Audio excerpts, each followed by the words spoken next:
Salut à tous, on se retrouve aujourd'hui pour le 3e épisode de Thread Horror Show saison 2. C'est parti, générique.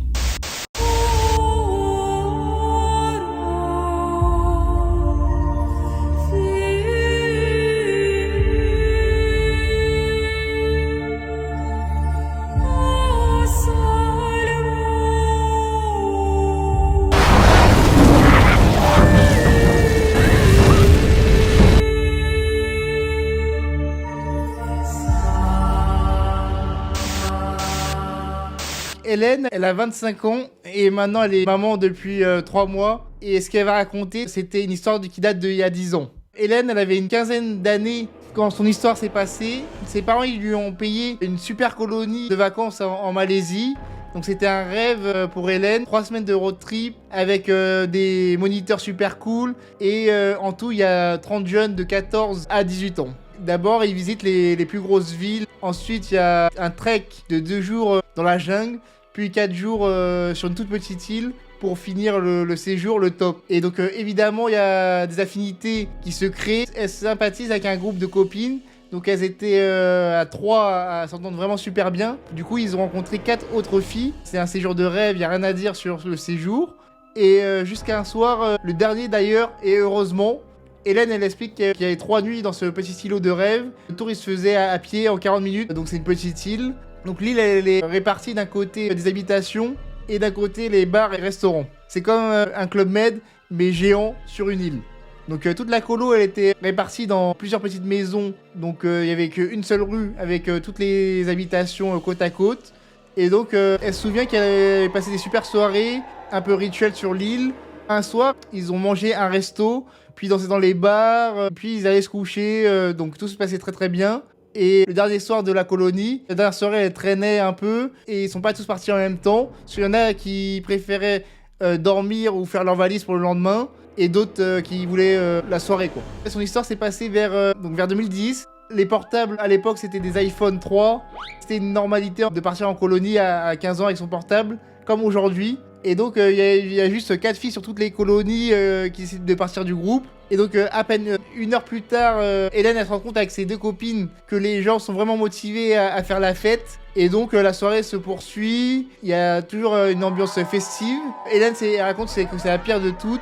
Quand elle est dans son délire de soirée, elle capte plus rien autour de ce qui se passe. Vous imaginez bien, fête, alcool, danse, etc. Et donc il y a une fille du groupe qui réalise qu'il y a un mec qui marche derrière elle. Et donc du coup c'est vraiment louche qu'il les dépasse pas. Elles disent au mec d'arrêter de les suivre. Il y a une des filles du groupe qui a une stratégie de ralentir comme un escargot pour voir si le mec continuait son petit manège ou pas de les suivre. Les filles se sont rapprochées petit à petit de leur allée pour rentrer dans leur habitation. Donc Hélène, elle va jusqu'à sa cabane, l'avant-dernière au fond de la rue. Et elles entendent les filles hurler « Non, Hélène, non, allume pas, reviens ». Hélène, elle prend peur, elle se retourne. Les filles sont toujours au début de l'allée. Hélène, elle voit le mec toujours derrière elle, les suivre. Elle se retourne, elles sont paniquées, toutes les filles, elles courent au fond de la rue après la dernière habitation. Donc c'est le groupe des 4 filles justement que le groupe d'Hélène aime bien. Et elle se retrouve debout tétanisée à ne pas savoir quoi faire. Et le mec, il est resté debout et il était immobile au bout de l'allée. Il était comme ça à fixer les filles. Et là, il y a une des 4 filles qui sort de sa cabane. Et dans la panique, elles hurlent sors pas, enferme-toi, enfermez-vous. Et donc la copine qui était sortie, elle obéit et elle claque la porte. Et là, les 3 filles qui sont dehors, elles se regardent.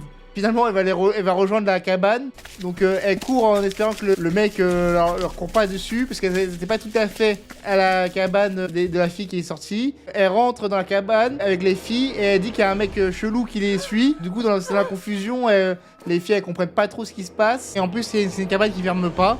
Donc c'est une particularité de l'île. Ils ont des portes mais ça ferme pas. Elles ont un seul portable parmi les 7 et ce portable il est complètement déchargé. C'est les moniteurs qui ont gardé les chargeurs. Elles sont complètement paniquées. Et il y a une des filles du groupe qui est courageuse et qui soulève le rideau et elle hurle. Et là elle se rend compte que le mec il est à quelques mètres devant elle. Il est planté à côté d'un arbre, à fixer la cabane sans bouger. Et il y a une des filles qui crie la salle de bain, parce qu'en fait c'est la seule pièce qui ferme. Et donc, elles sont toutes réfugiées dans la salle de bain pendant au moins 10 minutes. Et elles ont psychoté sur le fait qu'ils pouvaient rentrer dans la cabane. Et là, elles s'arment de courage et elles disent au mec on est 7 et lui il est seul. Et donc, elles décident de sortir. Hélène, elle se rappelle plus comment elle a eu le courage d'ouvrir la porte, mais elle ouvre la porte pour voir ce qu'il y a derrière la porte. Mais avant de faire ça, elles se précipitent chacune dans la cabane pour vérifier ce qu'elles pouvaient prendre. Une lampe de chevet, n'importe quoi en fait pour se servir de ces objets comme des armes. Il y a même une des filles du groupe qui a pris du dentifrice. Ça pique les yeux. Le pire, c'est que quand elles ont ouvert la porte, il y avait l'ombre du mec qui était près du rideau de la cabane. Donc il l'entendait marcher. Et là, le mec il frappe à la porte. Elles sont tellement paniquées que tout le monde crie. Après, il y a eu un gros blanc de plusieurs minutes. Et après, ça refrappe à la porte d'un air précipité. Les filles, elles décident d'ouvrir la cabane en criant. Et là, c'est la surprise, parce qu'ils voient leur moniteur. Et là, le moniteur, il se rend compte qu'il y a quelque chose qui est louche. Il dit ouais, vous êtes malade de crier comme ça, qu'est-ce qui se passe et tout. Les filles sont soulagées de voir le moniteur. Et les filles, elles lui expliquent qu'il y a un mec chelou qui les a suivis. Et donc il prend 2 filles du groupe pour porter plainte et aller voir la police de Lille. Et pendant que le moniteur il expliquait tout en anglais, du coup il y a une des filles qui voit le mec rôder aux alentours. Il y a une des filles qui disait c'est lui. La police, ils l'ont interpellé le type. La police, elle lui dit montrez-nous où vous habitez, on vous raccompagne chez vous. Et donc ça, c'était pour voir si le mec, il avait suivi ou pas les filles intentionnellement. Et du coup, le mec, il le laisse passer devant. Donc là, le mec, s'il tournait dans l'allée, ça voulait dire qu'il habitait dans l'allée, qu'il n'y avait pas de problème. Le mec, il a pas tourné dans l'allée. Il savait pas où c'était exactement pour retourner dans l'allée. Et donc là, la police, on a déduit que c'est louche, quoi. Et donc du coup, ils sont retournés au commissariat. Et le mec, il est connu des services de police de Lille. Et il a juste eu un avertissement. Il s'est fait engueuler par sa femme en rentrant chez lui. Il y a Hélène qui nous explique également que dans sa cabane, il y avait une fenêtre qui était tombée. Donc la dernière nuit, elles ont dormi seules dans la cabane. C'était très inquiète. Mais tout s'est bien passé finalement. Ensuite, tout le monde est retourné en France. Et finalement, les filles, elles ont découvert qu'un mois avant leur arrivée sur l'île, il y avait une personne déjà portée disparue. Et donc, est-ce que c'est lié à ce mec-là ou non? On ne saura pas le fin mot de l'histoire. Et voilà l'histoire d'Hélène et de sa colonie de l'enfer.